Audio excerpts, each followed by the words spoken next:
네, 저는 한무리교회 유재석 조희찬 목사입니다. 반갑습니다. 네. 저는 2010년부터 섬기기 시작했어요. 지금 만 10년 지나고 11년 차로 사역을 하고 있습니다. 잠깐 기도하고 시작하겠습니다. 하나님 감사드립니다. 오늘 이렇게 또 귀한 목회자 세미나로 열게 하시고 또 귀한 목사님들, 사모님들, 또 사역자들 보내주셔서 귀하게 도전 나누고 은혜 나누게 하심을 감사드립니다. 이 시간 또한 함께 강의 나눌 때 하나님께서 말씀하여 주시고 또 하나님께서 도전하고 하시는 것들이 잘 나누어지는 시간 되시도록 역사하여 주시옵소서. 그래서 하나님 여기 계신 모든 교회, 모든 사역자, 또 모든 그 사역 현장을 통하여서 정말 귀한 부흥과 영혼 구원이 또 제자가 세워지는 것들이 일어날 수 있도록 축복하여 주시옵소서. 감사드리는 예수 그리스도 이름으로 기도드립니다. 아멘. 네, 저는 이제 우리 담임 목사님이 박상동 목사님이시고요. 저는 조희찬 목사인데요. 새가족 반영회를 제가 사회를 봐요. 그리고 새가족 테이블에 자주 가서 이제 안내도 하고 그러는데 자꾸 동생 있냐고 물어봐요. 저도 머리가 별로 없고 목사님이 좀 더 없으신데 네, 근데 실제 동생은 아니지만 정말 하나님 나라 가운데 좋은 가족 같은 형님 같은 또 좋은 저한테 멘토 되시는 그런 목사님과 함께 사역하는 것이 정말 너무 기쁩니다. 그러니까 지난 가을에도 성지순례를 같이 10월에 같이 갔다 왔거든요. 근데 목사님하고 저하고 우리 김영 목사님 갔다 오셨고 한 10분 성도님들하고 다른 교회 한 20분 좀 넘게 하고 같이 갔다 왔는데 너무너무 은혜로운 시간을 보냈어요. 같이 가서 마음 깊이 이런 비전 나누고 성령 나누고 하는 게 너무 기쁜데 또 오늘 그런 여러 가지 측면에서 목사님과 나누면서 또 저는 또 그런 게 있잖아요. 담임 목사님이시니까 밖에 나서 우리 그 이야기 잘 사실 편하게 못하세요. 부흥회로 이제 초청하시면 가서 도전도 하시고 세미나는 하시지만 근데 저는 이제 부교육자니까 진짜 마음껏 우리 교회를 자랑하고 목사님과 여러 사역들을 자랑할 수 있어서 기쁘고 오늘도 어떻게 보면 또 그런 측면에서 부교육자로서 이 교회 사역이 어떻게 정말 지난 10년 동안 어떤 열매를 맺으면서 이루어져 왔는지 특별히 또 다음 세타 사역은 또한 어떻게 그것과 시너지 내면서 가야 하는지 또 가왔는지를 나누도록 하겠습니다. 오늘 쭉 들었던 내용을 요약하는 5가지 포인트가 이 5가지를 말할 수 있을 것 같아요. 여러분 목적이 이끄는 사람 책 다 아시죠? Bible Purpose Driven Life 이제 그 책에 보면 이 5가지가 나오는데 이거를 머리에다가 꼭 염두에 두시고 그림을 그리시면 훨씬 더 클리어하게 좀 그림을 그리실 수가 있을 것 같습니다. 첫 번째가 뭐예요? 월십. 다 처음 3개가 식으로 끝나는 건데요. 두 번째가 펠로십. 교제가 있어야 되고요. 세 번째가 디사이플십. 그러니까 훈련이 되어져 가는 것이 필요합니다. 이게 삼공부라는 카테고리를 말씀드렸고 목장이라는 카테고리를 말씀드렸고요. 그 다음에 또 하나가 이제 그렇게 세워진 사람들이 미니스트리, 사역을 해야 되고 섬기도록 도전하는 것. 그래서 1인 1사역들을 저희 교회에서 하고 있는 것. 그 다음에 그 모든 에너지들이 전도와 선교를 하고 있는 것. 그래서 여러분들이 여러분의 교회를 이제 리뷰하시면서 부교육자들 좀 다르시지만 그래도 여러분들이 지금 하시는 교회 사역들을 보면서 이 5가지가 어떻게 서로 유기적으로 잘 갖고 있는지를 돌아보시면 사실은 교회의 건강도가 나올 것 같아요. 많은 교회 목사님들이 아까 담임 목사님도 말씀하셨지만 설교로 승부를 보려고 생각해요. 근데 설교는 사실은 이 카테고리를 보자면 20%가 되지 않는다고 볼 수 있어요.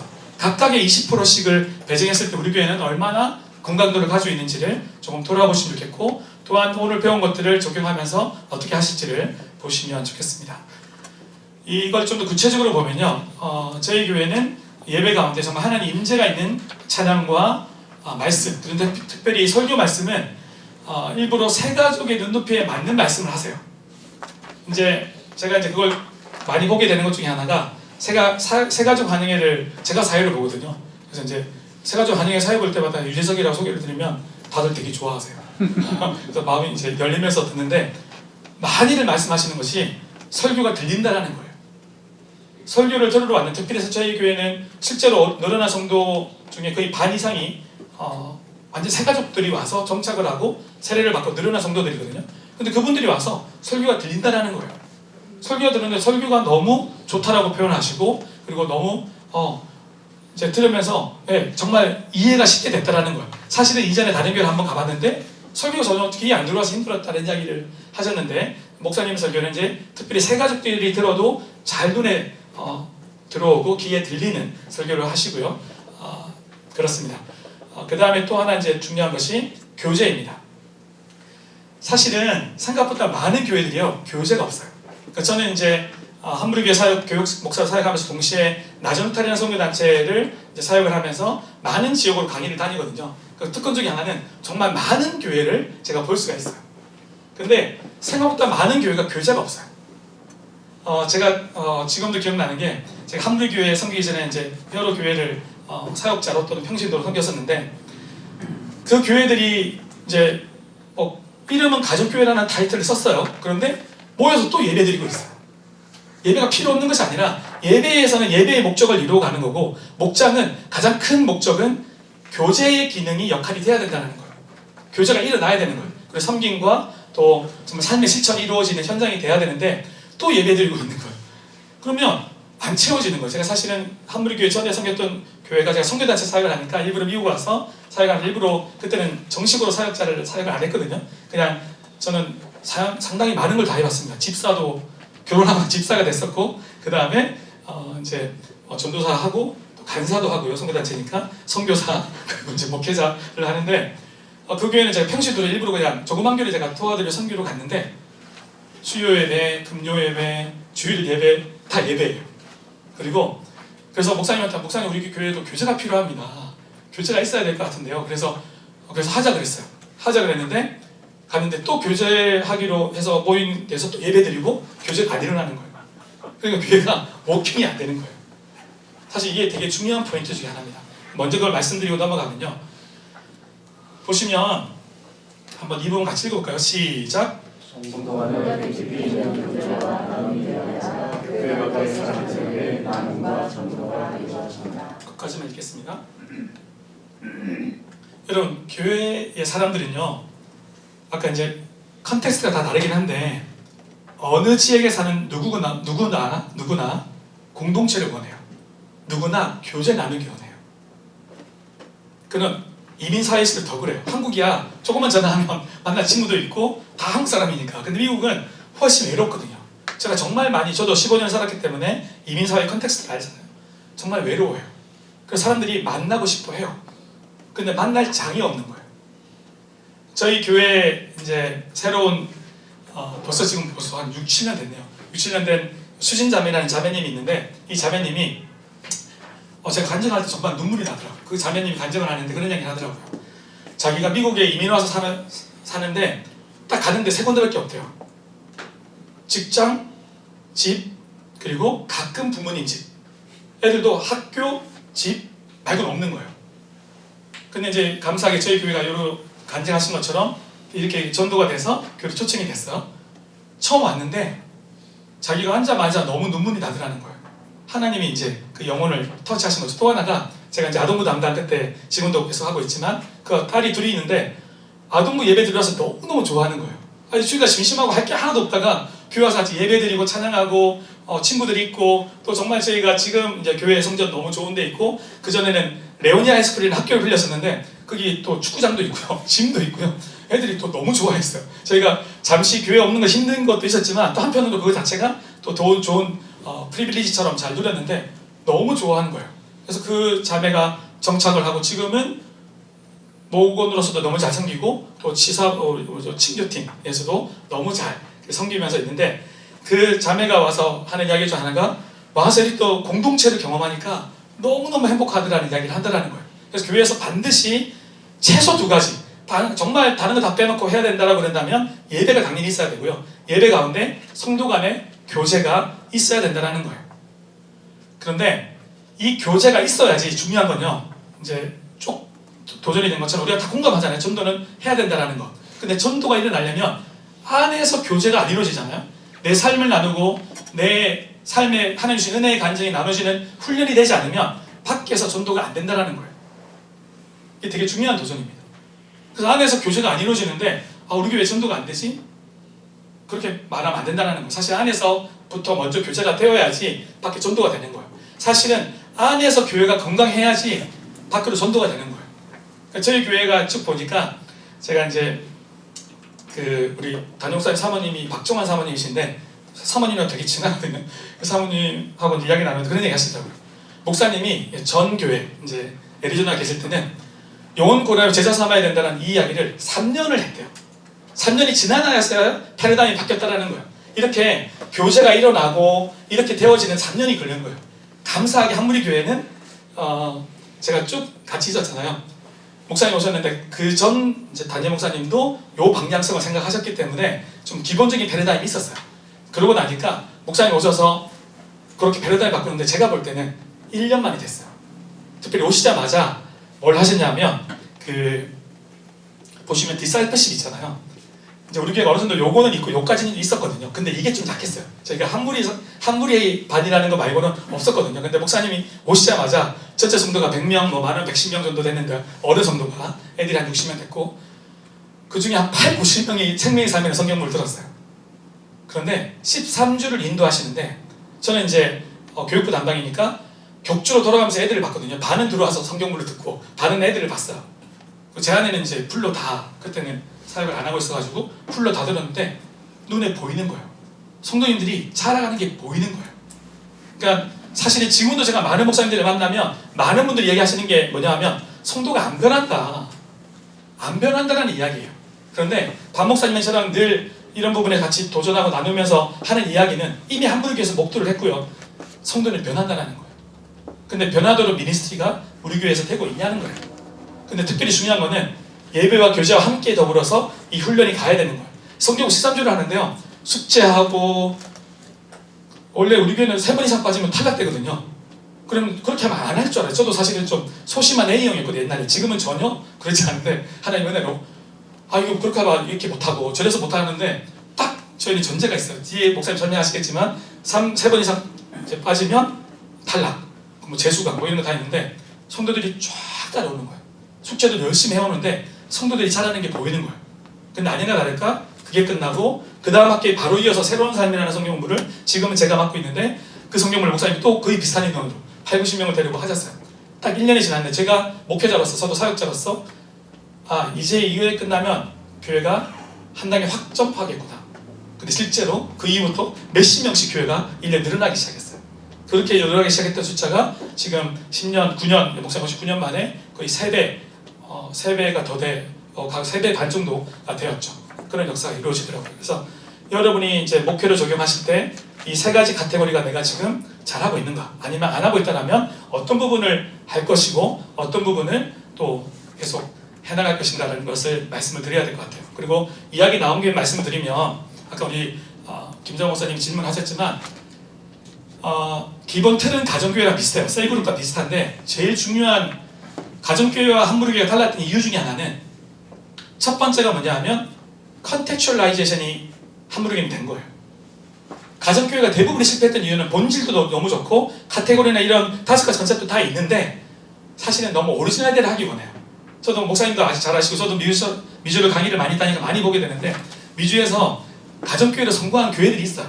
플로리다에 있는 비전교회, 샌디에고에 있는 한빛교회, 거기도 1000명 정도 넘는 한빛교회 그런 교회들인데 그 컨텍스트는요 휴스턴 소유교회는 거의 비슷해요. 되게 비슷해요. 되게 저녁 퇴근 시간 빠르고요. 금토일이 시간이 확보되는 지역이에요.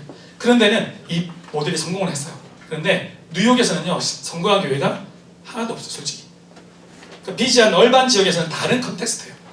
그럼 선교에서도 마찬가지잖아요. 선교에서도 그 컨텍스트에 맞게 선교를 해야지 선교가 효과적이거든요. 복음의 능력이 있어요. 복음의 능력이 있는데 선교는 복음의 능력을 가지고 컨텍스트에 맞게 복음의 전략을 짜고 복음을 전해야 되거든요. 네, 그렇게 되는 것이 중요한 성공할 수 있는 요인이고 저희 교회도 어떻게 보면 목사님이 그 컨텍츄얼라이션에 맞게 대표적인 게 뭐냐면 가정교회는 이 목장을 몇 번 얼마나 모이는지 아세요? 매주 무조건 한 번씩 모여요. 매주 모이게 돼 있어요. 그런데 거기는 그 패러다임이 뭐냐면 교회니까 목장도 교회니까 반드시 일주일에 한 번은 예배를 드려야 된다는 컨셉이에요. 근데 우리 큰 교회가 있잖아요, 그죠? 아무리 교회는 물론 목장도 교회적 속성이 있지만 저희 교회는 2주에 한 번씩 해요. 근데 그것이 상당히 중요한 컨텍츄얼라이제이션이었던 것 같아요. 뉴저지도요 뉴욕보다는 덜 바쁘지만 바쁘거든요. 매주 한 번씩 하면서 그 부담이 될 수 있거든요. 2주에 한 번 정도 하니까 너무 부담되지 않은 적절한 간격. 또 하나가 또 한 달에 한 번을 하면요 너무 멀어요. 한 달에 한 번이면요 이야기가 오히려 겉돌아요. 너무 오랜만에 만났으니까. 근데 2주에 한 번 정도 하니까 저희 교회에서 임상된 거로는 적절하게 너무 부담되지 않으면서도 또 교제가 잘 유지되어지는 딱 그리울만 할 때 만나는 그런 컨텍스트가 맞습니다. 그래서 한 번 더 이 부분을 정리해드리면 반드시 교회에는 교제가 있어야 된다. 그 교제의 장으로서 소그룹이 필요하다. 근데 소그룹의 이름은 사실은 마을이라 하든 뭐 속회라 하든 상관이 없는 것 같아요. 그런데 그 소그룹에서 반드시 이 교제의 속성, 그리고 또 하나가 목사님 말씀해 주신 것처럼 삶의 실천의 속성이 이루어지는 것, 그리고 그 안에서 정말 섬김이 이루어지는 것이 되게 하는 것. 그래서 사실은 이름 바꾸려고 너무 노력할 필요 없는 것 같아요. 그죠? 근데 뭐 감리교회는 속회라는 이름을 하지만 속회적 속성이 진짜 속회로서의 소그룹의 속성이 이루어지도록 도전하고 이끌어가는 것이 중요한 것이라는 생각이 듭니다. 자, 그 다음 이것도 한번 같이 읽어볼까요? 시작. 목장에서 나는 깊이 있는 삶과 은혜의 하나님이 교회 밖의 사람들을 향한 자연스럽고 강력한 전도로 이루어진다. 네, 이게 되게 중요합니다. 그래서 안에서 교제가 되면요, 자연스럽게 밖에서 나누게 돼요. 제가 그 기억나는 이야기 중에 하나가, 저희 성도님들이 아까 목사님 말씀하신 것처럼 새가족들이 전도를 더 잘해요. 새가족들이 이제 왜냐하면 새가족 주변에 다 새가족들이잖아요. 교회 안 다니는 사람들이 많잖아요. 그러니까 새가족들이 전도를 잘하는데, 그러니까 교회 와서 안에서 이제 너무 행복하고 좋고 또 안에서 자꾸 나누다 보니까 자연스럽게 친구들 모임에 가서도 얼마나 이 지금 교회 생활하는 게 좋은지를 그냥 나누는 거예요. 실제로 사람들이 물어봤대요. 이렇게 실제로 우리 교회 성도님한테 들은 이야기인데, 너 얼굴이 왜 이렇게 좋아졌냐? 너 왜 이렇게 예뻐졌냐? 뭐 요즘 뭐 화장품 바꿨냐? 사실은 이게 화장품 바꿔서 그런 게 아니라 바꾼 게 아니거든요. 교회를 다니기 시작했는데 교회가 너무 좋더라는 거예요. 제가 지난주도 1917이라는 영화를 보고 너무 좋아가지고 박목사님한테 말씀드리고 또 설교 때도 몇 번 얘기했거든요. 영화가 좋으면 이야기하게 돼 있어요. 교회를 다니면서요, 복음을 만나고 하나님을 경험하고 교회가 좋은 걸 경험하면요, 이야기할 수밖에 없어요. 하게 돼 있어요. 안에서 하던 걸 밖에 나가서 하니까. 그래서 몇 주가 지났는데요, 그 자매가 이제 사실은 큰 이야기를 하면서 교회 오라는 소리도 안 했대요. 그런데 2주가 3주가 지났는데 그 주차장에 차를 세우고 들어오는데 많이 보던 차가 있더래요. 보니까 자기 친구 차인데 차에 가보니까 친구가 앉아있더라는 거예요. 야, 너 어떻게 왔냐 그랬더니, 야, 네가 하도 교회가 좋다 그래서 교회 와봤다라는 거예요. 그게 일어나는 역사가 일어나더라고요. 그러니까 교회가 건강하게 예배가 일어나고 교제가 일어나고 그 안에 훈련이 되어지고 섬김과 전도가 일어나니까 사실은 너무 애쓰지 않아도 이게 어느 정도 역동성이 발휘가 되는 거예요. 탄력을 받는다 그러잖아요. 이게 탁탁 탄력받는 게, 제가 한무리교회 이제 목사님과 함께 9년 했던 걸 보면 처음 생명의상 새로운 삶 했을 때 확 탄력받았던 거, 중간에 살짝 또 정체기가 올 수도 있어요. 그런데 그러나 딱 탄력받고, 특히 지난 3, 4년간은요 완전히 이게 이제 완전히 그 마중물이라 그러잖아요. 처음 마중물 펄 때가 힘들지, 펌프질 할 때 옛날에 마중물 모르시는 분들도 꽤 계시는 것 같아요. 표정이. 맨날 펌프가 물을 부어야지, 바가지 몇 바가지 부어야지 이게 펌퍼질이 되는 것처럼 처음에 그 과정이 어려워요. 그게 목사님 말씀하신 애리조나 교회는 3년이 걸렸고요, 하물이 1년이 걸렸는데 여러분 교회는 그거는 디펜즈 온인 것 같아요. 컨텍스트에 따라서. 그러니까 여러분들이 너무 짧게, 아까 또 중요한 거는 컨텍츄라이제이션과 더불어 더 중요한 거는 속도예요. 속도. 너무 급하게 가려고 그러다 실패한 경우 되게 많아요. 성도들에게 패러다임의 도전이 안 이루어졌는데, 목사님 3박 4일, 특히 이제 우리가 일부러 하루 하는 이유도 있는 것 같아요. 3박 4일 도전 계속 듣고 오면요, 이거 해야 될 것 같거든요. 근데 그 다음날 주일날 가자마자 뭐라 그러냐면, 우리 가정교회 해야 됩니다. 그렇게 하고 난 성도들은 이게 뭔 소린지, 가정교회가 뭔지, 중국에서 가정교회가 이단도 있고 그렇다는데 하여튼 그렇게 생각하는데, 그게 아니라 이런 형태를 하기 전에 먼저 설교로 도전하시고, 아니면 생명상 같은 성명부를 먼저 하시면서 리더십들과 성도님들의 핵심 멤버들이 이 패러다임이 정리되게 하신 다음에 그렇게 해서 속도에 맞게 가셔야지 이게 제대로 워킹이 된다는 것입니다. 또 하나는 이제 중요한 요소 중에 하나가 사실은 목회자 리더십도 있긴 해요. 그런 것들은 이제 리더십 가운데 센스 있게 판단하고 어떤 속도로 갈 것인지, 어떻게 적용할 것인지를 잘 하는 훈련들은 반드시 해야 될 중에 하나이고요. 그런 면에서는 사실은 부교육자 단계에서 이런 부분을 훈련하고 미리 준비하는 게 되게 중요한 것 같습니다. 사실은 그래서 목사님이랑 처음 세미나 준비할 때도 최대한 부목사님들, 부교육자들이 많이 오도록 하면 좋겠다라는 이야기를 했었거든요. 여기 이제 부교육자도 많이 계신데 되게 좋은 방향인 것 같고요. 저도 사실은 한무리교회에서 지금 박 목사님이 생명에서 하면 담임 목사님 다 하셔야 돼요. 근데 다른 과정들은 이제 부목사님들이 많이 하시는데, 저도 생명에서 하면 일부러 저도 반 들었던 거 말고 한두 번 더 들었고요. 새로운 사람도 제가 풀로 2번 정도 듣고 제가 인도하는데 너무너무 좋아요. 인도하면서 너무 목사님 말씀하신 것처럼 성도들이 잘하는 게 보여요. 그 보는 기쁨이 너무 크고요. 잘하고 나면 이분들이 그 다음 단계로 넘어가서 섬김을 하고 전도와 선교 사역을 이루어 가더라는 거죠. 네, 그래서 한 번 더 이 부분을 정리해서 강조해드리면 경상도라서 이게 영승으로 나오는데 영성은 관계이다. 그래서 하나님과의 관계, 그리고 이웃과의 관계, 그죠? 그런 면에서 하나님과의 관계로서의 예배, 그 다음에 성도와의 관계로서의 교제를 반드시 교회 안에서 이루어 가시라고 도전하고 싶습니다. 그래서 주일 예배, 목장, 상공부 사역으로 이어지는 것. 또 하나는 이제 사실 이제 이 부분은 이제 이건 어떻게 보면 목회자로 훈련해야 될 부분인데요. 성경 공부가 사실은 Inspiring and Life Changing Bible Study라고 제가 영어로 적어놨는데 박 목사님이 성경 공부를 하시는데 너무 재밌으면서도 임팩트 있게 하시는 거예요. 그러니까 사실은 이제 목회자로서 이 부분은 피나는 노력이 필요한 것 같아요. 성경 공부 행위가 중요한 게 아니고요.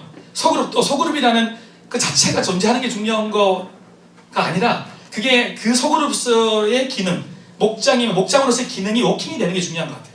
성경부도 사실 성경부 1년 내내 하는 교회도 되게 많이 봤어요. 그런데 성도들이 이야기 나눠보면 너무 지겨워요. 억지로 가는 거예요. 제가 지금 장로인데 안 갈 수 없잖아요. 아셔서 안 갈 수 없잖아요. 그렇게 하는 것은 정말 효과적이지 않은 것 같아요. 하는 행위가 중요한 게 아니라 성경부가 진짜 임팩트 있고 재미가 있으면서도 말씀의 파워가 느껴지도록 해나가는 것이 되게 중요한 것 같아요. 이거는 사실은 목회자로서 스스로 도전해야 될 부분이고, 저도 지난 토요일날 이제 새벽기도 설교를 빌리그레아 목사님이 돌아가신 2년이 돼서 그 이제 관련돼서 빌리그레아 목사님 리더십에 대한 정리한 것을 제가 설교를 했는데, 빌리그레아 목사님들 정말 피나게 설교 노력을 하셨대요. 설교 훈련을 열심히 하셨대요. 그래서 목회자로서 같은 목회자로서 여러분과 저도 정말 열심히, 가능하면 특히 이제 부교육자 단계에서 미리 성경을 인도해보는 거는 정말 특권인 것 같아요. 저도 박 목사님께 되게 감사해요. 새로운 사람 맡겨주시고 이번에도 부부의 삶 새로 맡겨주셨는데 저는 사실 익사이팅해요. 준비하면 제가 은혜가 되거든요. 아시는 것처럼 한번 따라해볼까요? Best learning is teaching. 네, 가장 좋은 배움은요 가르치는 거예요. 저도 이제 강의를 많이 나중탈에 관련돼서 많이 하는데 새로운 주제 강의를 준비하면요 제가 너무 좋아요. 어떨 때는 3일 4일 밤새면서 새로운 강의를 준비를 하거든요. 얼마 전에 우리 구 목사님도 아시지만 새로운 인공지능 4차 사회혁명 시대의 목회 리더십 이런 부분을 강의를 부탁을 받아서 원래 해놨던 게 있지만 그거를 3, 4일 넘게 거의 밤새다시피 해서 업그레이드를 해서 강의를 했었거든요. 근데 그렇게 하고 나면 다 체크가 되는 거예요. 새로운 사람도 제가 벌써 5번에 인도를 했는데요. 너무너무 좋아요. 저도 너무 정리가 되고 너무 좋은 거예요. 그렇게 해서 여러분들이 하는 성경부를 정말 꼼꼼히 준비하시고 최선을 다해서 준비하셔서 여러분 걸로 만들어서 하셔야지 그 가운데 임팩트가 있다는 거예요. 사실 박 목사님 말씀하신 것처럼 여러분들이 이제 앞으로 가정교회를 요 포맷으로 이제 소그룹부터 건강한 교회를 세우기 원하신다면 생명의 삶 교제라든지 새로 삶 교제를 쉐어해 드릴 거예요. 그런데 여러분 걸로 만드셔야 돼요. 저도 특별히 첫 번째 기술을 할 때는요 매치를 준비했던 것 같아요. 그래서 파워포인트가 기본적으로 있는데 그걸 다 업데이트하고 필요한 거 제가 영상도 애드하고 제 말로 다 소화해서 준비를 했는데 이번에 부부의 삶도 준비하려면 제가 에너지를 많이 쏟을 것 같아요. 근데 기대가 돼요. 그러면서 저도 많이 자라갈 수 있고 그래서 여러분들이 그럼 이거 하면 되겠구나, 그게 아니라 이것을 정말 잘 소화해서 임팩트 있는 성경부가 되게 해야지 사실 이것이 맞물려서 예배와 교제와 성경문화 훈련이 돌아가면서 그 안에 열매가 나타나는 것 같습니다. 그 다음 넘어가면 그렇게 되어지고 나면요 성도들이 섬기려고 해요. 실제로. 네. 아까 우리 전심 때 사진 찍어줬던 자매도 다른 옆에 이름이 선혜자매요. 사람이 참 선해. 내가 지금 농담으로 맨날 말하는데 선혜자매가 이제 같은 1년 동안 이 정이라는 자매라는 자매를 전도했대요. 교회와라 그러면 별로 그냥 시큰둥하고 있다가 나 이제 교회 다니는 너무 좋은데 이제 사역 시작할 거야. 사역하려고 그랬더니 이 정의자매가 깜짝 놀란 거예요. 교회가 얼마나 좋길래 사역을 섬기려고 그러지? 이 누나 바쁜 거 아는데? 그러면서 교회를 왔는데 지금 오늘 맨하탄으로 출근했는데 휴가 내서 지금 섬기고 있거든요. 얼마나 그걸 보는 게 기쁜지 몰라요. 근데 저희 교회는 그렇게 사역을 약 70%가 섬기고 있어요. 이건 뭐 다 말씀드렸던 거니까 넘어가겠습니다. 그리고 그 모든 에너지가 한 방향으로 영혼구원과 제자 삼는 전도와 선교의 방향으로 가는 것이고, 각 목장이 또 한 선교지를 다 분양을 해서 어느 목장이시죠? 권사님?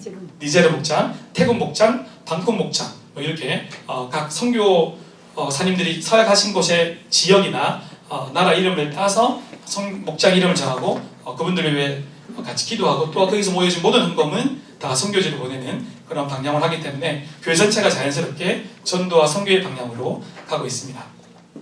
또 하나는 목사님 말씀하셨던 부분이긴 하지만 한 번 더 강조드리면 저희 교회에서 제일 축제의 날은 이스터나 크리스마스이기도 하지만 사실 어떻게 보면 그에 못지않게 어떻게 보면 그 이상으로 더 축복된 날은 세례식 날이에요. 그리고 세례식에는 반드시 간증을 시켜요. 네. 그래서 여러분들 그 교회에서 간증을 잘 쓰시는 것은 되게 중요합니다. 그래서 세례식 날 세례 받으신 분들 간증을 들으면서 얼마나 도전이 되고 성도님들도 그런 가운데 자연스럽게 또 모티베이션이 되는 거예요. 네. 그래서 목회자를 통해서도 모티베이션이 되지만 성도 안에서 자발적인 그런 어떤 사역의 흐름 가운데 모티베이션 되는 것이 너무 중요합니다. 그리고 이 모든 방향들이 말씀드린 것처럼 한번 더 같이 읽어볼까요? 시작! 영혼 구원하여 제자 삼는 교회라는 그 비전과 방향을 향해서 설교와 교제와 훈련과 섬김과 전도까지 다 그렇게 가고 있습니다. 5가지 머리에 다 기억나시죠? 한번 이야기해볼까요? 첫 번째가 뭐였습니까?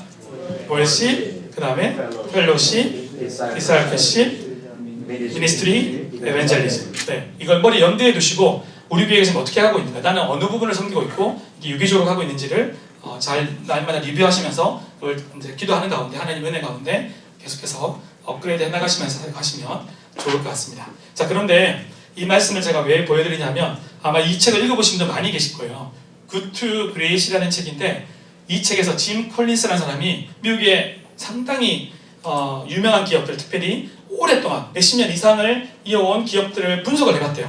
그 기업들의 성공 요인이 무엇인가 봤더니 그 기업들은 명확한 비전 스테이트먼트가 있더라는 거예요. 교회가요, 아까 말씀하신 것처럼 이거 저거 다 파편적으로 자꾸 터치해가지고는요 안 돼요. 명확한 우리 교회의 비전은 무엇인가? 우리 교회의 비전은 영혼 구원하여 제자 삼는 것이다. 그 명확한 비전을 제시하고 그 가운데 예배를 통해서, 교제를 통해서 이 5가지를 통해서 이것이 이루어지도록 한다는 부분을 성도들이 이해할 수 있도록 해줘야 되고요. 제가 새로운 산 성경부를 인도하면요 그 내용이 나오거든요. 그러면 성도들한테 이걸 쭉 말해줘요. 그러면 이해를 해요. 아, 이게 우리 교회가 어떻게 가고 있는지 잘 모르다가 정리를 해요. 목사님이 생명의 삶에서도 그것을 잘 안내해 주시고요. 성도들은 잊어먹거든요. 말씀하신 것처럼. 또 새로운 삶에서 도전하면 그 정도 되면 이제 정리를 하더라고요. 그러면요 목자 목련에서도 이 개념을 가지고 섬길 수 있는 또 기반이 되더라고요. 넘어가겠습니다. 자, 그 다음에 이제 그 다음 더 프랙티컬한 부분을 좀 말씀드리고 싶은데 목회와 교육은요 제일 중요한 것이 또 커뮤니케이션이라고 할 수 있어요. 아까 보여드렸던 하나님과의 나와의 교제, 커뮤니케이션, 예배, 그 다음에 성도 간의 커뮤니케이션, 이 이제 교제라는 개념으로 할 수 있는데 이 커뮤니케이션을 잘 이해하시면 많은 도움이 되실 것 같습니다. 제가 사실 대학원 전공이 커뮤니케이션을 했거든요. 신학을 하기 전에 먼저 커뮤니케이션을 전공했는데 한번 따라해볼까요? SMCRE. 한 번 더 SMCRE. 네, 이것도 여러분들 꼭 기억해 두시면 좋겠는데 배운 거 꼭 여러분 써먹으세요. 성도님들한테. 한번 써먹으면 안 잊어먹어요. 저도 배운 거 있으면 잘 안 하다가 써먹으면 다 적게 되더라고요. 그래서 여러분들이 좋잖아요. 다 가르치시는 분들이니까. 자, 저와 여러분이 지금 커뮤니케이션 하고 있잖아요. 말하는 사람, S로 시작되는 단어 뭘까요? 샌더. 맞습니다. 샌더. 스피커나 샌더. 네. 그 다음에 듣는 사람, R로 시작되는 단어 리시버. 그죠? 그 다음에 샌더가 전달하고자 하는 내용, M으로 시작되는 단어 메시지. 그 다음에 메시지가 전달되는 통로. 네. 몇 년 전에 제가 작년에 강의를 가는 바람에 이거 가르쳐 드렸나요? 목사님 잘하시는 것 같아요. 채널. 네. C는 채널입니다. 여러분 TV나 라디오를 들을 때 채널을 맞춰야지 제대로 화면을 볼 수 있잖아요. 마찬가지로 샌더는 메시지 전달할 때 리시브에 맞는 채널을 쓰셔야 돼요. 전도도 마찬가지예요. 복음이라는 메시지를 우리가 크리스찬으로서, 샌더로서, 목회자로서, 성도로서 전해야 되는데 리시브에 맞는 채널을 써야 돼요. 30년 전, 20년 전에는 사형리를 가지고 전도를 하면요 100명 중에 30명이 반응을 보였대요. 근데 지금은요 실제로 한 명도 반응을 안 보이는데요. 한국에서 선교단체들이 거의 다 지금 많이 무너져가고 있어요. 왜 그러냐면 이 시대에 맞는 방법을 안 바꾼 거예요. 복음의 능력에는 변함이 없어요. 메시지가 복음이죠, 그죠? 복음의 능력은 변함이 없는데 복음을 전달하는 채널은 그 리시버, 채널에 맞게, 그 대상자에 맞게 바꿔 나가야 된다는 것입니다. 그럼 뭐가 나타납니까? E는 뭐예요? 이펙트입니다. 이펙트. E는 이펙트인데 따라해볼까요? 채널에 관련돼서 말씀드리면 따라해볼까요? 복음은 복음은 그 시대의 문화와 그리스도의 문화와 네, 그 시대의 문화와 그 시대의 문화와 언어로 언어로 전달되어야 합니다. 전달되어야 합니다. 예를 들어서 남미로 선교를 가잖아요. 복음을 전하면요. 남미로 가면 남미 사람들에 맞는 언어를 써야 돼요. 그죠? 스페니쉬를 써야 되겠죠. 그 다음에 그들에 맞는 문화로 복음을 전해야지 효과가 있는 거예요. 마찬가지로 우리가 목회를 할 때도 우리가 지금 여기 하고 있는 이 사역들을 전할 때도 그 교회 성도들이 있는 컨텍스트, 또 우리가 복음을 전하고자 하는 그 뉴욕 뉴저지면 뉴욕이면 뉴욕, 뉴저지면 뉴저지에 맞는 컨텍스트에 맞게 그런 채널을 써서 복음을 전하고 전도를 해야 된다는 것입니다. 네, 한번 한국말로 한번 읽어볼까요? 시작. 또 저와 우주와는 말로 설득하사 있어서 때문이니 그다음에 보여줘라 기억할지도 몰라 나를 감동시켜봐 이해하게 될 거야. 이게 팝송 가사예요. 오늘 제가 중요하게 도전할 것 중에 하나가 이제 다음 세대에 대한 것인데요. 다음 세대의 생각을 너무 잘 표현해준 팝송 가사예요. 뭐라고 그랬어요? Tell, write down이 글로 써봐. I'll turn down. 그냥 덮어버릴 거라는 거잖아요. Tell me, 말로 해봐. I'll forget, 잊어버릴 거야. 이제는 말이나 글로만 해가지고는요 먹히지 않는 시대예요. 근데 show me, 보여줘봐. I may remember. 그러면 기억할지도 몰라. 근데 어느 단계까지 가라 그랬어요? Involve me, I will understand. 예배를 그냥 보는 단계가 아니라 예배에 정말 참여하는, 또 목원으로서 교회 안에 멤버가 되는. 근데 생각보다 큰 교회는 큰 교회이기 때문에 너무나 주일 예배만 드리고 가는 경우, 작은 교회는 작은 교회인데 부담되니까 빨리 도망쳐 나오는 경우, 아니면 또 막상 너무 일은 많이 하고 있는데 진짜 하나님과의 관계, 성도 간의 깊이 있는 마음의 나눔을 못하고 있는 경우도 너무 많다라는 거예요.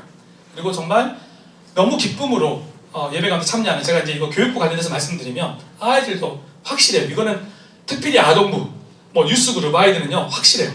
아이들은 이제 말로나 글로만 하면요 전혀 반응하지 않아요. 요즘은 너무 비주얼 세대, 유튜브 세대가 됐어요. 그나마 보여주면 뭔가를 기억할지도 몰라요. 그런데 제일 중요한 거는 예배에 참여시키는 거. 저희 아동부도 제가 처음 왔을 때가 25명, 많으면 30명이었는데 지금은 어제 예배들 이 자리에서 아동부실이거든요. 예배드린 인원이 81명이에요. 근데 제적 인원은 95명, 96명이 이제 됐거든요. 그 애들도 빠지는 애들이 아니라 돌아가면서 빠져서 그렇지 96명이 거의 3배, 4배가 됐어요. 근데 그 은혜가 그 중요한 전략 중에 하나가 복음의 능력을 전제하는 가운데, 복음의 능력 없으면 아무것도 안 돼요. 사실 이 그래프가 되게 중요한 게요, 이 5가지가 다 중요한 거예요. 이 또 월십, 펠로십 5가지 퍼포스도 다 중요한 거예요. 하나, 교회라는 건요 균형이 너무 중요해요. 어떤 사람은요, 야 교회는 예배면 돼, 예배가 다야. 어느 정도 맞죠? 예배가 얼마나 중요해요. 그런데 예배도 중요하지만 교제도 중요한 거예요.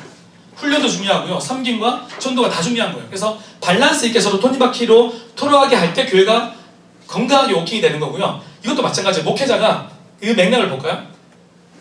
교사와 목회자가요 기도하지 않으면요 파워가 없어요. 샌더가 영적으로 준비되어야 돼요. 그래서 새벽 기도를 하면서 아이들 위해서 기도하고, 교사를 위해서 기도하고요, 교사들은 아이들 위해서 기도하고요. 그 다음에 그날 가르칠 성경부, 교사를 전제를 하면요 가르칠 성경부를 자기가 소화를 해야 돼요. 자기가 은혜를 누려야지 되게 임팩트가 있는 거예요. 근데 옛날에는요 요것만 돼도요 70년대 80년대 때는 성경 공부를 가르치면 부흥이 됐어요. 목회도 그렇잖아요. 설교만 잘해도 어느 정도 부흥되는 시대가 있었어요. 근데 지금은 절대 안 그래요. 지금은 포스트 모던 시대거든요. 삶으로 보여지지 않으면 워킹되지 않는 게 있어요. 또 하나는 교회 학교에서도요 채널, 복음을 잘 이해한 가운데 애들에 맞는 채널을 써야 되는 거예요. 오브젝트 레슨이나 적절한 도구를 쓸 때 효과적인 거예요. 저도 그래서 설교할 때 정말 오늘 전하고자 메시지에 잘 맞는 영상이나 그런 예화들을 적절히 찾아서 사용을 하는 거죠. 그래서 애들에 맞는 채널을 바이블 스타디 하는 선생님들도 준비할 때, 근데 그런 경우가 있어요. 목회자들이 나 이거 다 열심히 기도해, 설교 정말 잘 준비했고 채널도 너무 잘 준비했는데 잘 안 돼요. 물론 그런 요소가 있어요. 성도들이 마음이 너무 딱딱했을 때, 목회자들이 이제 이걸로 핑계대고 싶은 마음의 유혹이 있긴 하지만 이것도 사실 목회자의 중요한 미션이에요. 생각보다 이 시대 한인 이민 사회의 중요한 화두 중에 하나는요 성도들이 상처가 너무 많다는 거예요. 아까 목사님도 강의할 때 저도 말씀하셨지만 뉴저지만 해도요 큰 교회들이요 4개로 갈라진 교회가 있어요. 그리고 많은 성도들이 옮기면 상처가 너무 많아요. 마음을 열지 않아요. 그 마음밭이 굳은 땅처럼 되어 있는, 씨를 뿌려도 심겨지지 않는 그 마음을 회복시키는 사역이 되지 않으면 또 하나 사역이 사실 잘 되기가 어렵다는 거예요.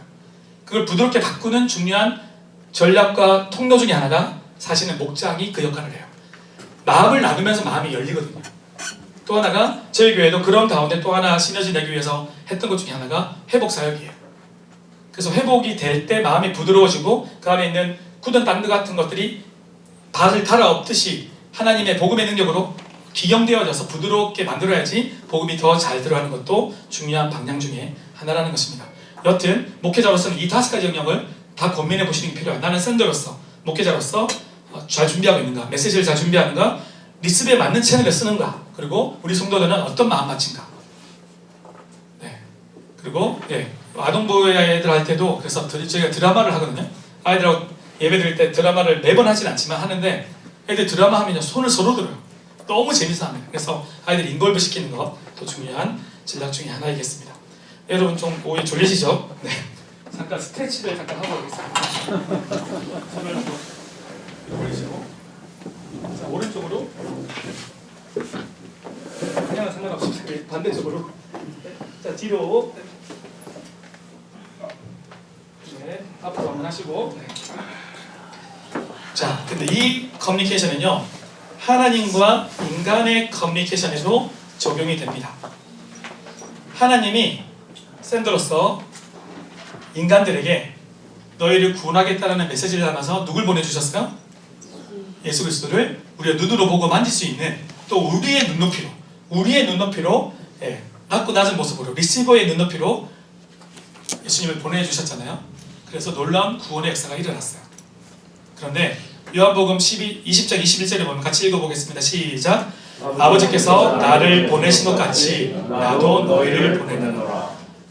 하나님 아버지께서 나를 보내셨는데 이제 예수님께서 다시 샌더가 되셔서 내가 너희를 보내겠다라는 거예요.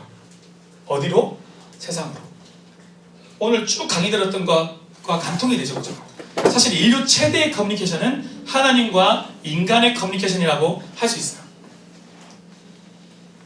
우리가 예수님을 닮은 채널이 돼서 우리를 통해서 예수님을 사람들이 경험할 수 있도록 제가 다음 세대에 가르치는 아이들을 가르치는 사역자로서는 애들이 제 눈빛을 보면 저를 통해서 예수님의 사랑을 느낄 수 있어야 된다는 거예요. 그리고 밖에 나간 성도들이 살아갈 때 삶으로서 그 눈빛으로 얼굴 표정으로 그 삶으로 정말 예수님을 닮은 채널이 될 때 복음의 역사가 일어난다는 거예요. 이전 시대 때는요 말로만 해도 워킹이 됐는데 이제는 그렇지 않아요. 삶으로 보여주지 않으면 사람들이 오지 않는 시대가 됐어요. 포스트 모던의 가장 큰 특징이 익스피리언스 되지 않으면 경험화되지 않으면 받아들이지 않는 거예요. 그럼 경험화되게 하려면 아까 백승민 목사님이 잘 간증해 주신 것처럼 정말 삶으로 실천해야 돼요. 어렵지만 그렇게 해나갔을 때 역사가 일어나는 거고 저희 교회가 지금 부흥되는 것도 사실은 그것이 되기 때문에 그게 열매를 맺어가고 있는 거예요. 어렵지만 그렇게 하면 되더라는 거죠. 자 넘어가겠습니다. 그래서 너는 그리스도의 향기라 너는 그리스도 편지라 이 찬양이 그 도전을 주는 너는 그리스도의 채널 편지이고 향기라는 것을 도전하는 찬양이라고도 할 수 있겠습니다. 자, 그 다음 넘어갈게요. 그 다음 포스트 모던 시대의 전도. 목사님은 부산 출신이고 저는 경상남도 거창 출신이거든요. 그럼 목사님은 더 오랜 시간 보낼 때 자꾸 사투리가 더 안 나왔는데 좀 더 많이 나오려고 그러네요. 네. 자, 이거 맞추시는 분에게 제가 선물을 드리겠습니다. 맞추고 나서 저한테 오신대요. 교재 빨리 덮으세요. 제 강의는 파워포인트 있으니까 교재 덮으시고 들으시기 바랍니다. 네, 이거 원래는 파워포인트 잘 안 드리는데 여러분 제가 이거 목회자님의 자료를 나누기 위해서 드린 건데 벌써 답을 다 하시면 재미가 없는 거죠. 첫 번째가 뭐가 있어야 된다 그랬어요? 빌롱. 포스트 모던 시대의 전도는요 이게 형성이 돼야 돼요. 첫 번째가 뭐예요? 관계가 형성돼야 된다는 거예요. 빌롱. 두 번째 뭐예요? 관계 형성된 다음에 비헤이비어. 삶으로 보여줘야 된다는 거예요. 그러할 때 빌리브 단계로 가는 거예요. 그래서 이 프로세스를 이게 다른 말로 하면 관계 전도예요. 자, 그래서 여러분들에게 좋은 팁을 드릴게요. 새롭게 만나서 대화를 나눌 때 좋은 3가지 질문. 우리 권사님 말씀해 주신 것처럼 첫 번째 질문요. 되게 중요한 전략적 질문이에요. 주말에 뭐 하세요? 이렇게 교회 다니세요라는 질문보다 이게 훨씬 좋아요. 주말에 뭐 하세요? 그러면요. 저 골프 쳐요. 아, 그럼 교회 안 다니는구나. 저 교회 가죠. 아, 그럼 교회 다니시는구나. 교회 다니신 분들이야 잘 다니시라 그러면 되고 골프 치거나 뭐 주말에 집에서 쉬어요 이런 분들은 이제 이분은 내 VIP가 될 수 있겠구나 라고 생각을 하시고 접근하시면 되고요. 또 하나가요. 좋은 질문 중에 하나가 이민 언제 오셨어요? 라는 질문이 되게 중요해요. 이 이야기를 하면요 웬만한 이야기가 다 나와요. 제 이야기를 하나 해드리면 한 번은 제가 이제 한 교회 성도님 집에 이제 놀러를 갔는데 옆집 사람이 차를 빼다가 급하게 빼다가 옆집 사람도 한국 사람이었어요. 빼다가 제 차를 받은 거예요. 100% 그분 가식이잖아요. 그래가지고 그분이 이제 너무 죄송한데 제가 고쳐드리겠다고 그래서 네 그래서 자기가 아는 정비소가 있는데 거기 가서 고치자 그래서 저도 이제 네 그렇게 하자고 그래서 그 정비소를 며칠 있다 갔어요. 갔더니 한국 분이시더라고요. 그래서 이제 저는 요걸 처음 만나면 웬만하면 다 하거든요. 강의를 가서도 이제 목사님께도 여쭤보고 뭐 거기 같이 식사 대접하신 장로님 여쭤보면요 너무 좋아하세요. 아까 식사할 때 얘기했지만 사람들은요 누구나 나누고 싶어해요. 목사님이 질문을 하잖아요. 목사님 이따 말씀하시겠지만 지난 2주 동안 가장 행복했던 거, 가장 힘들었던 거 자기 나누고 싶어요. 내성적인 사람들도요 다 나누고 싶어요. 그 질문이 되게 중요해요. 목장에서 나누면서 너무 좋아하시는데 물어보잖아요. 주말에 뭐 하세요? 주말에 저 집에 쉬어요. 그래서 그럼 교회 안 다니시나 봐요. 그랬더니 네, 와이프는 나랑 교회 안 다니신다는 거예요. 그래서 여쭤봤죠. 제가 그러면 참 이민은 언제 오셨어요? 자연스럽게 물어보는 거예요. 그랬더니 이제 뭐 20 몇 년 전에 이민을 왔는데 자신은 자기가 공무원이었는데 공무원 너무 잘하고 있었는데 옆에 사람 미국 가면 좋다 그래서 왔는데 후회를 너무 많이 하고 쫙 이야기하시는 거예요. 한 20분 가까이. 그러고 나서 제 이야기를 했죠. 저는 뭐 2005년에 성문단체 파견을 왔고 사역을 했고 뭐 이렇게 사역하고 있고 그랬더니 그러냐고. 그러고 나서 제가 만드는 매거진이 있어. 나중에 매거진을 선물로 드렸더니 이 책은 어떻게 만드냐고. 이거는 이제 좋은 크리스찬들이 후원하시면 그 책 한국 유로로 판매되는 건데 이거는 그렇게 해서 무료로 선교 차원에서 무료 선교를 한다고 그랬더니 그러냐고. 그러면 이 책을 위해서 제가 후원하겠다. 그 자리에 체크를 1200불을 걸어주셨어요. 생각해보세요. 제가 말을 안 걸었으면 아무 일도 안 일어났겠죠. 그리고 그 다음에 제 와이프가 제가 고등학교 박사과정 하는 동안에 꼭 제가 어디 가면 사고를 쳐요. 죄송합니다. 네. 근데 와이프가 백미러가 똑 부러졌어요. 근데 그 정비소 가서 고치려고 그랬더니 무료로 고쳐주셨어요. 생각해보세요. 제가 가서 그냥 보험으로 다 처리될 거고 상대편이 다 해줄 거니까 가만히 앉아있다 생각해보세요. 아무 일도 일어나지 않아요. 근데 그렇게 말을 걸고 했더니 지금도 너무 반가워하시고 전도 대상이 되거든요. 또 하나는 우리 박 목사님도 아시는 분인데 벌써 꽤 됐어요. 한 6, 7년은 된 것 같은데 한 번은 이제 그렇게 보험 하시는 분이에요. 보험 이제 자동차 보험 이렇게 하시는 분인데 이제 이렇게 방문해서 처음 얼굴을 뵙게 됐어요. 뵙게 됐는데 만나자마자 이런 이야기 좀 했거든요. 그러고 나니까 그런 한 몇 주를 지나서 전화가 온 거예요. 울면서. 그분은 교회를 안 다니시는 분이었어요. 근데 만나자마자 그런 이야기 하더라고요. 제가 이제 그런 사역하고 목회한다 그러니까 옆에 사람이 교회 다니는데 이렇게 목장이라는 것도 하고 이렇게 구역도 하는데 너무 좋아 보이더라면서 자기도 교회를 다니고 싶다고 얘기를 하는 거예요. 전 바로 교회를 안 다니, 바로 제 VIP가 된 거죠. 제가 말을 안 걸고 대화를 안 걸었으면 이 사람이 교회 VIP 대상일지 아니 전혀 모르잖아요. 근데 그렇게 말을 거니까 금방 데이터가 나오는 거예요. 근데 실제로 한 달 있다가 전화가 왔어요. 목사님, 제 남편이 집을 나와서 안 들어가요. 저희 어떻게 할지 모르겠으니까 자기 좀 와서 사무실 신방을 와달라는 거예요. 그래서 제가 갔죠. 쭉 이야기 들어보니까 남편이 한 달째 안 들어오고 있는 거예요. 그래서 교회를 안 다니니까 주변 사람들은 다 뭐라고 조언해요? 다 이혼하라는 거예요.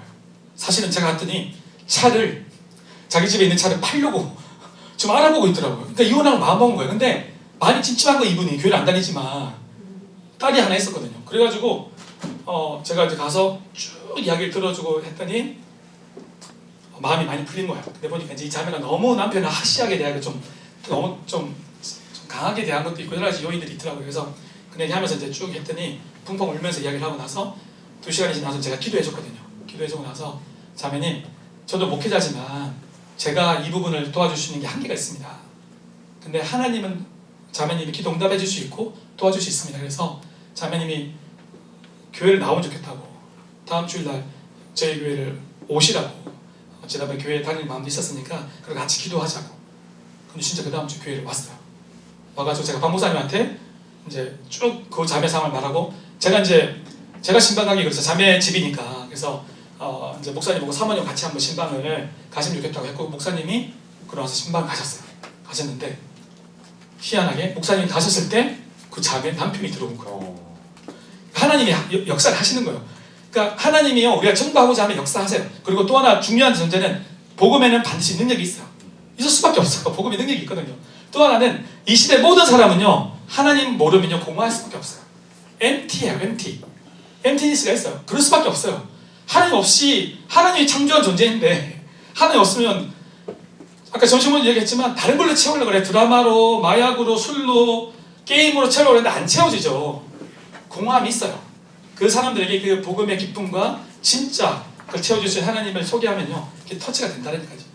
그래서 그 자매가 그 남편이 왔는데 목사님이 충격했는데 남편이 터치가 돼서 마음이 열렸어요. 그리고 그날부로 들어오기를 정하고 들어왔어요. 저희 교회를 몇 년 동안 그 가정이 자매랑 딸이 잘 다녔어요.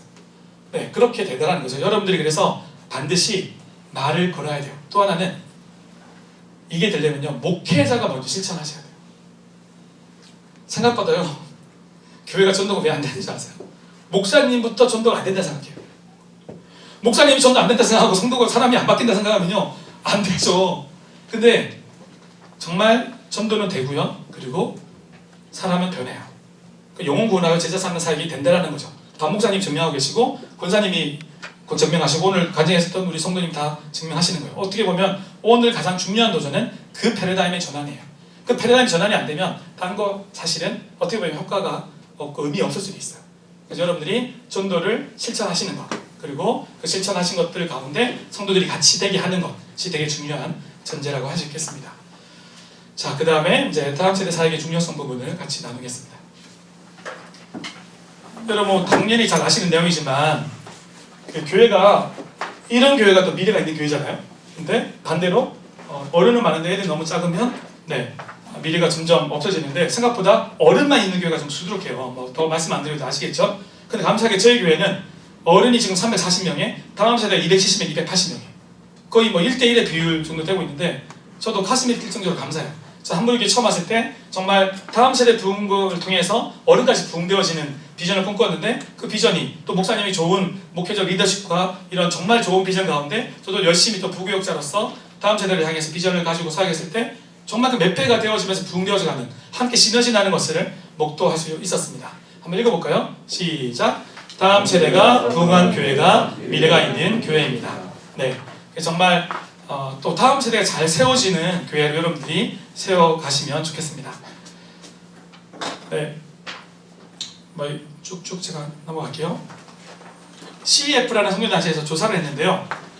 언제 예수님을 영접했는지 물어봤어요. 그랬더니 85%가 4살에서 14살 사이. 그래서 여러분 잘 아시는 것처럼 템포리 윈도우도 있지만 414 윈도우도 있잖아요. 그래서 사실 다음 세대 사역도 너무 중요해요.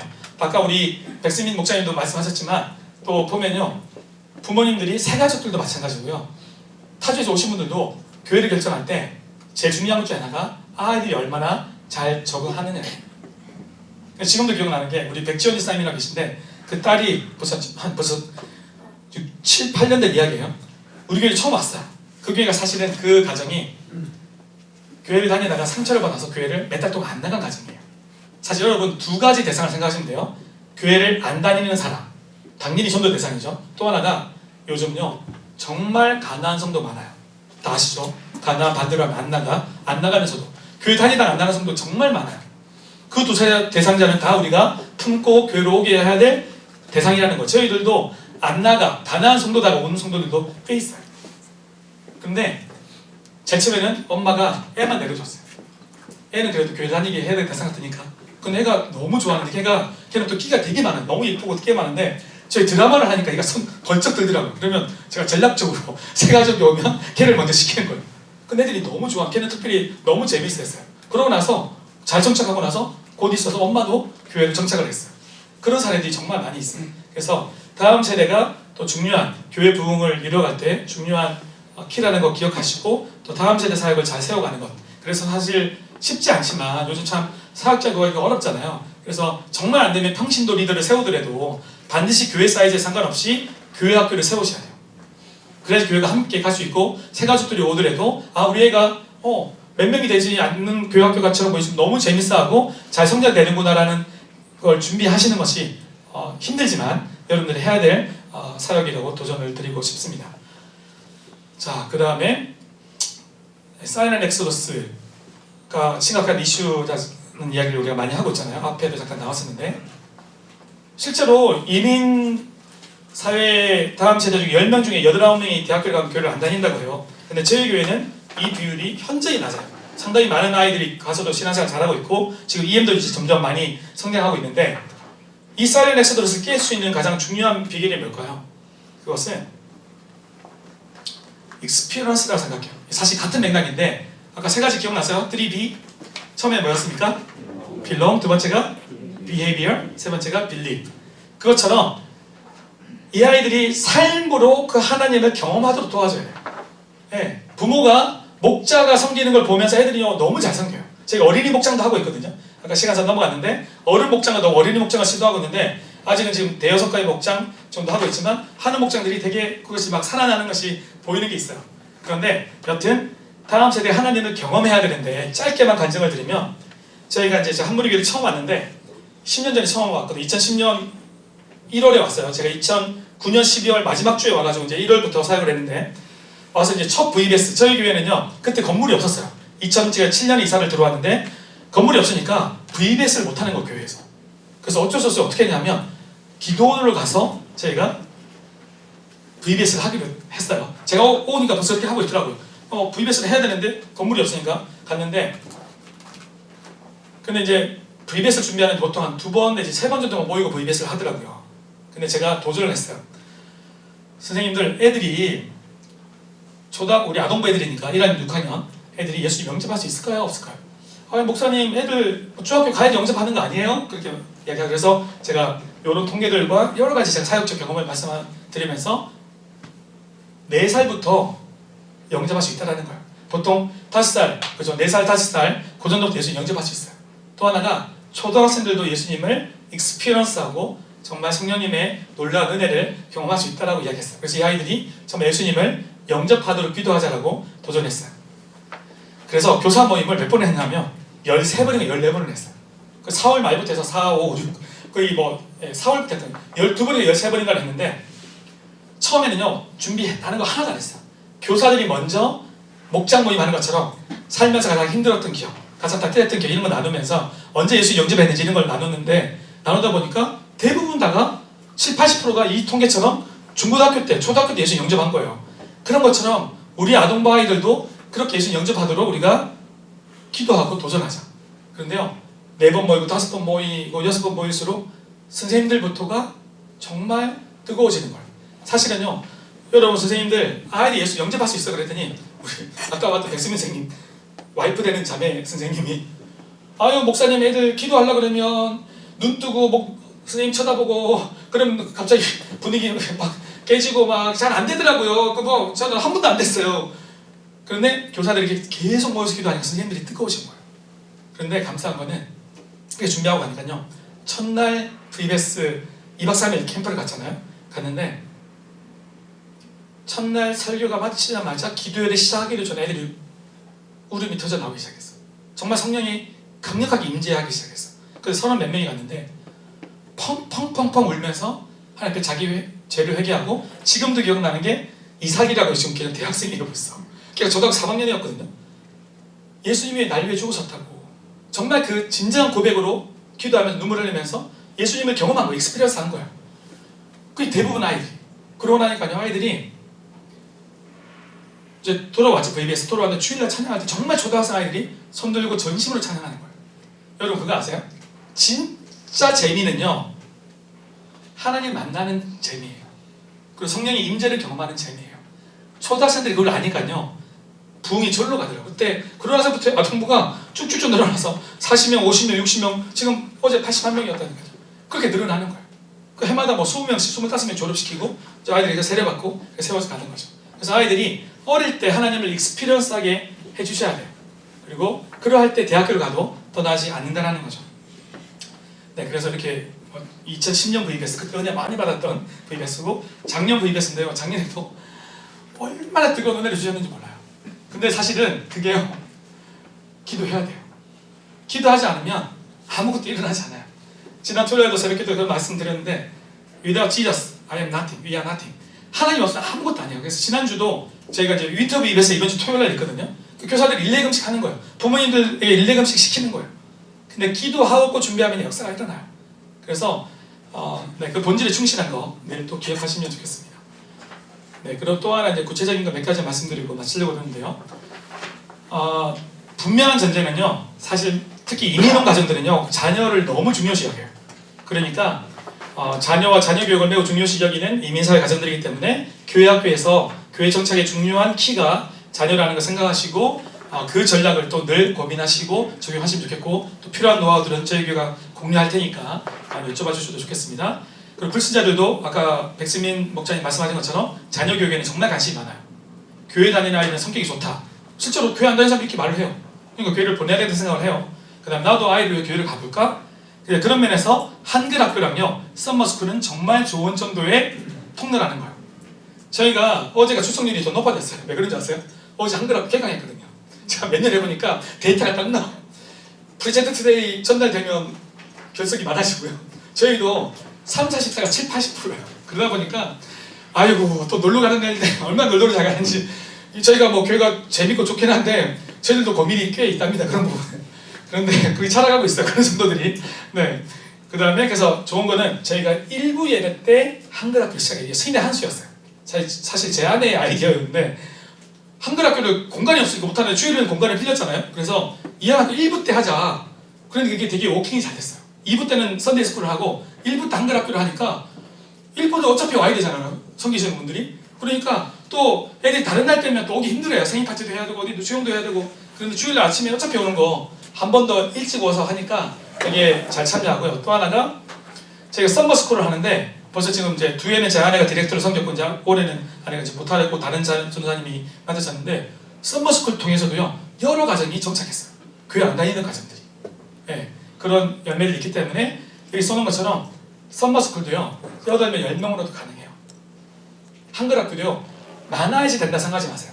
한두 명의 헌신자만 있으면요 가능해요. 중요한 건 이제 그런 헌신자를 잘 모티베이션하고 비전을 같이 캐스팅해서 같이 가게 하는 거죠. 그런 것들을 잘 활용하시면 좋겠습니다. 그리고 가나안 성도들에게 자녀의 신앙교육은 중요한 도죠. 실제로 그래요. 가나안 성도들도요 알거든요. 자기가 교회 다니면서 믿음이 자라왔던 걸 알기 때문에 우리 애는 신앙생활 잘 해야 되는데 나는 지금 시험 들어가지고 안 나가도 그 마음 다 있어요. 거의 대부분 다. 그래서 그분들에게 도전하는 거죠. 신앙생활 자녀도 너무 중요하고 자매님도 형제님도 교회 다시 나오세요. 근데 그러려면 교회가 건강해야 돼요. 하나 더 도전을 드리면, 저는 다음 세대 사역을 위해서 이제 21년 동안 사역하고 한무리교회에서도 그런 교육 목사로서 특히 그 영역을 중심으로 사역을 해왔는데, 건강한 자녀를 세우려면요 부모가 건강해야 돼요. 그 부분을 잠깐 말씀을 드리겠습니다. 자, 넘어가고요. 네. 부모와 함께 가는 교회 교육의 중요성. 주일학교가 부흥되는 데 있어서 제가 목표된 시간대로 제대로 마치겠습니다. 50분 전에. 네. 반드시 이제 교육은요, 이제 교회학교 교육은 반드시 부모랑 같이 가야 돼요. 그래서 건강한 자녀가 세워지려면 건강한 부모가 세워져야 돼요. 실제로 지난 한 20년, 30년간의 기독교 교육에, 특히 지난 한 10몇 년간의 미국 기독교 교육 주류 교육 연구학자들의 핵심적인 컨셉과 중요한 어떤 전제가 뭐였냐면, 교회 학교 교육만으로 안 된다는 거예요. 정말 제일 중요한 거는 가정에서의 신앙 교육이라는 거예요. 근데 부모들이 착각해요. 교회 학교 애들 맡겨놓으면 다 된다고 생각해요.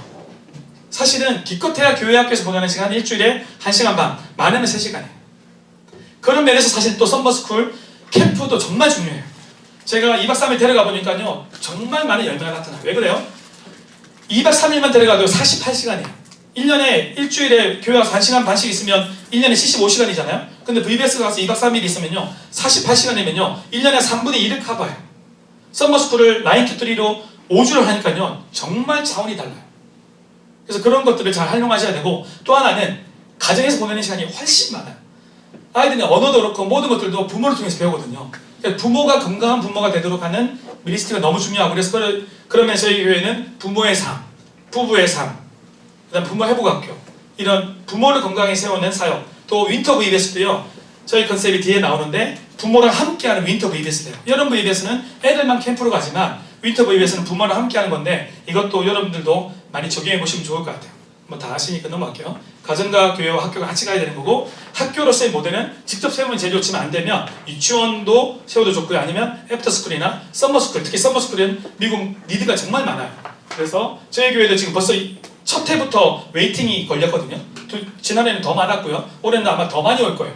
그런 면에서 썸머스쿨을 활용하는 것, 한글학교도 마찬가지고요. 그 다음에 교회, 이 세 가지가 선순환 사이클로 가게 하는 것이 너무 중요한 부분이고 특히 교육 목사, 교육부를 맡고 있는 목회자들은 이 부분을 정말 중요한 그림으로 보셔야 된다는 것입니다. 자, 또 하나는 보시는 것처럼 내 부모님과 뭐 이거 다 하시면 되니까 카톡방, 저희는 이제 아동부 카톡방에 뭐 많을 때 110명, 지금 이제 졸업을 좀 많이 시켜서 그래 좀 줄어들기도 했는데 카톡방을 통해서 꼭 소통하는데요. 해보니까 애들한테만 어나운스하면 뭐 예를 들면 15%가 반응을 보인다 그러면 카톡방에 같이 띄우고 부모님한테 모티베이션을 같이 하잖아요. 그러면 2~3배가 더 늘어나요. 그 효과가. 성경 읽기, 뭐 디보션북, 그래 여러분 그런 것들 꼭 잘 아시니까 넘어갈게요. 그 다음에 이거는 그냥 디보션북을 하는데 애들한테도 디보션을 시키면 잘해요. 그리고 이 책은 너무 제가 쓰는데 너무 좋아요. 이게 아마존에 가면 되게 많이 안 비싸거든요. 풀칼라인데 1년치에 365일치인데 교회가 크든 작든 이거는 쓰는 거 어렵지 않으니까 여러분들 이거 뭐 사진 찍어 놓으셨다가 오더 하셔도 그게 아마 들어가 있을 거예요. 그래서 애들한테 이게 주면요 사실은 안 하는 애들도 많던데요. 아는 애들이 몇십 프로 된다고 해서 포기해버리면요 하는 애들을 못 하는 거예요. 교회도 그래요. 다 따라오길 기대할 수는 없어요. 다 따라오면 제일 좋지만 그래서 30~40%만 따라와도 20~30%만 따라와도 하는 거예요. 저희도 해보면요 고난주간에 성경 읽기를 도전해보잖아요. 신약을 다 읽기에 도전하면요 애들이 어떻게 다 읽어요. 근데 읽어서 온 애들이 꽤 있어요. 해보면 목표점을 한 30~40%, 많으면 30~40%, 적어도 20~30%는 성경을 다 읽어서 온 애들이 있어요. 그래서 교육자가 지레 포기하지 말자. 그죠? 그래서 먼저 그런 방향을 목표하고 적용해보고 싶고요. 디보션북도 하루가 한 페이지인데 내용이 너무 좋으니까 여러분들 교회학교 활용하셔도 좋겠습니다. 뭐 PTA 모임 같이 가는 거. 그 다음에 이게 이제 이번에 윈터 VBS, 이번 토요일로 하는 VBS인데요. 부모님과 함께 하는 거예요. 낮에는 잠깐 보시죠. 부모님이랑 아이들이 찬양하고 일동안에 너무 좋은 시간이었어요. 넘어가겠습니다. 보시면 처음에는 애들만 먼저 왔어요. 애들만 VBS를 하고 그 다음에 저녁에는 부모님이랑 함께 하는 거예요. 이번에는 5시부터 3시간을 같이 하는데요. 이 몇 시간만 해도 되게 이펙티브해요. 아시는 것처럼 많은 교회가요. 교회를 오는 순간 다 이산가족이 돼요. 영화부는 영화부, 유치부는 유치부, 아동부 아동부. 생각보다 교회에서 같이 교류하는 시간이 없어요. 근데 좋은 거는 목장을 가면요. 목장에서는 부모님을 함께하는 시간이 있어요. 근데 또 목장 가도 못하는 경우가 많죠. 저희가 어린이 목장을 하면서 부모님이 아이를 블레싱하는 시간을 가지고 있어요. 그 다음에 그렇고 또 하나 윈터 베이비스 하니까 너무 좋아요. 근데 꼭 하는 저기 액티비티 중에 하나가 뭐냐면 편지 쓰기예요. 애들은 엄마 아빠에게 편지 쓰고요. 아빠 엄마에게 이거는 부모님 애들한테 쓰는 거예요. 그런데요 부모님들이 펑펑 울면서 애들도 울면서 자기 이야기를 하고 편지 쓰니까 내용이 다 적혀져 있잖아요. 엄마 이때 슬펐어요. 엄마가 이때 화냈을 때 슬펐어요. 아빠가 자전거 태워줬을 때 너무 행복했어요. 이런 거 있잖아요. 그래서 이런 것들을 개월마다 하는데요. 할 때마다 정말 하기 잘했다. 너무 좋은 역사들이 일어나요. 이번 토요일도 있는데 귀한 은혜가 있도록 기도해 주세요. 그리고 지금도 전도와 부흥이 되는 시대입니다. 이거는 이 책 혹시 아세요? 모르신다면 이것도 필독서로 말씀드리고 싶은데 목사님 전도가 쉬워요. 이 교회 이야기를 1분 만에 마칠게요. 교회가 처음 갔는데요. 몇 명이 안 되는 교회였어요. 많아봤자 20~30명? 그랬는데 목사님이 내 입을 크게 열라. 그럼 내가 채우리라. 그래서 성도들 보고 여기를 채워보자. 정확히 기억나는데 처음에 100명인가를 목표로 걸었대요. 300명인가? 목표를 걸었는데 성도들이 코빼기도 우리 동네 다 합쳐봤자 거의는 안 되는데 어떻게 해요? 그랬는데 거의는 채워졌어요. 그 다음에 목표를 몇 명 했냐면 1000명을 했어요. 근데 1000명이 왔을까요? 안 왔을까요? 900 몇십 명이 왔대요. 그래서 그게 지금 어떻게 된 줄 아세요? 그 다음에 이렇게 성장이 됐고 이 성장이 됐어요. 정말 전도를 부흥한 교회예요. 그러니까 제가 우연히 사실은 할렐루야 서점이라는 서점에 갔다가 책 표지가 너무 유치해가지고 사실 이 책을 잠깐 들었어요. 9년 전에 들었는데 몇 장을 딱 봤는데 이거는 사야 되겠다 싶어요. 그때 제가 정말 재정이 힘들 때였거든요. 근데 샀어요. 사서 그날 다 읽었어요. 다 읽었는데 와 이거는 하나님 읽게 하셨다는 생각이 들더라고요. 그래서 그 다음 날인가 제가 새벽기도 때 이 내용을 가지고 설교를 했어요. 설교를 마치고 났더니 우리 이미순 사님이 지금 캄보디아 가 계신데 선교지로 톡톡톡 두드리시더니 목사님 저분이 이번 주 금요일 토요일 일요일 날 배단위 교회에 부흥회를 인도하러 오셨어요. 저도 진짜 깜짝 놀랐어요. 제가 그날 화요일인가 이거를 하려고 서점에서 우연히 잡았거든요. 그게 우연이었을까요?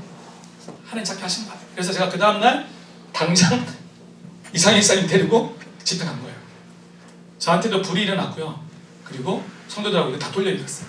지금도 많은 우리 목사님들이 읽고 있고 이 역사가 우리 교회에서도 동일하게 이루어지고 있는 거예요. 그리고 목사님의 리더십 가운데 또 이런 사역의 정말 귀한 비전 가운데 이것이 이루어지더라는 거죠. 그래서 여러분 내 입을 크게 열라 내가 채우리라. 혹시 여러분이 믿음을 안 가져서 역사가 안 이루어지는 일 없도록 하시면 좋겠고요. 이제 마지막으로 마치려고 그러는데요. 이 교회 이야기였고요. 우리 교회가 지금 180명에서 지금 610명 정도 됐고요. 마지막에 하나만 더 말씀드리고 마치려고 그러는데 코이라는 물고기가 있어요. 코이라는 물고기는 병에다 두면 5에서 18cm까지 자란대요. 근데 아쿠아리움, 수육관에 두면 25cm까지 자란대요. 그런데 이거를 강에다 두면 앤드리스 강에다 두면 1m 이상 자란대요. 우리가 하나님을 생각하는 크기를 이만큼만 생각하면요 그만큼은 경험하는 거예요. 근데 하나님은 어떤 분이세요? 하나님은 전지전능하세요. 2000년 전도 마찬가지고요 2020년도 마찬가지예요. 그 하나님을 믿고 하나님의 그 능력을 의지하면서 I am nothing. 그런데 하나님과 함께하면 우리가 모든 걸 할 수 있다는 그 믿음을 가지고 입을 크게 열고 비전을 가지고 나가면 그게 이루어지더라고요. 저도 10년이 딱 지나면서 지난 10년을 리뷰하는데 전율이 오더라고요. 그때 품었던 10년 전에 정말 기도하면서 품었던 비전이 다 이루어진 거예요. 또 목사님과 함께 나누었던 그런 도전들이 지나고 나서 보니까 진짜 이루어지는 거예요. 얼마나 익사이팅해요. 그러니까 운전한다고 정말 눈물이 날 정도로 감사해요. 그래서 이것을 우리만 누리는 것이 아니라 여러분과 함께 더 많은 교회가 함께 정말 믿지 않은 그 영혼들을 향해서 그 비전들을 이루어가면 좋겠습니다. 제가 기도하고 강의 마치겠습니다. 하나님 감사드립니다. 귀한 목사님 보내주셨는데 정말 우리가 입을 크게 열고 주님의 능력을 의지하며 영혼을 구원하고 제자 삼는 사역 또 다음 세대를 세워가는 사역들을 잘 이루어갈 수 있도록 축복하시고 함께하여 주시옵소서. 다음 세대 주님께 맡겨드리며 예수 그리스도의 이름으로 기도드립니다. 아멘.